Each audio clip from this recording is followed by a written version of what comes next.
Now, former national player Rita Scott says she's confident she can make a difference if given a chance to work with the national women's cricket team.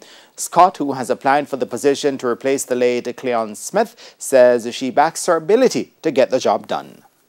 Former West Indies and Jamaica player Rita Scott is hoping to replace the late Cleon Smith as head coach of the country's women's team. However, the rise of the COVID-19 pandemic has put a delay on plans to find a replacement, with the JSC reluctant to appoint a coach before knowing when cricket will return to the region.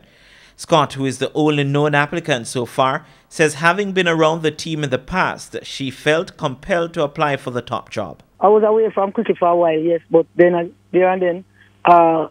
Cruikshank called me one day and said he wanted me to be in the program. So I just said yes. I was happy to be in the program because I think right now I can give back. I want to be in the program, yes, because of my experience playing over the years, and then I was coaching schools from under 14 to under 19, so I think I had something in me to give back. Scott says one area where teams have struggled is adjusting to the different formats of the game. The 2020 cricket right now, I think it throws off a lot of young people. The different strokes that they play, they don't discipline themselves enough to stay along at the crease. So, I think I can bring some kind of discipline in that aspect of the game. Scott adds that gaining the players' respect should not be an issue despite her age. They look at you probably, you play, your time was is a different time from now.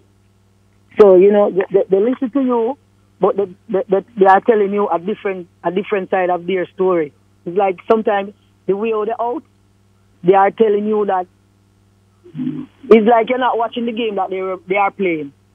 And they want to do their own thing. Some of them go on YouTube and they see some different stroke after experienced players, and then they come back and tell you how they play the strokes.